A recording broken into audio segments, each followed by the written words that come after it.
Good morning అండి. బాగున్నారా? ఈరోజు నేను ఏం మాట్లాడాలనుకుంటున్నానంటే మీతో, ప్రతి ఒక్కరి జీవితంలో ఇలాంటి ఒకరుంటే బాగున్నావు అని అనిపించేలా ఉండేవాళ్ళు ఎవరు అంటే, మీరు ఒక దట్టమైన అడవిలో ఉన్నారు. చుట్టూ చిమ్మ చీకటి, దారులన్నీ మూసుకుపోయే, ఇటెల్లాలో అర్థం కావటం లేదు.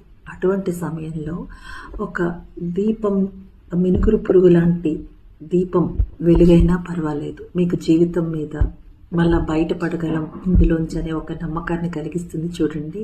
అలా మీకు జీవితంలో అన్ని దారులు మూసుకుపోయి చాలా సమస్యల్లో చిక్కుకుపోయి ఎలా బయటపడాలి అని ఆందోళనతో ఉన్నప్పుడు, నేనున్నా నీకు, డోంట్ వర్రీ అనే ఒక భరోసా ఇవ్వగలిగిన వాళ్ళు ఉంటే ఎంత బాగుంటుందో. అలా ఉన్నారా ఎవరైనా మీ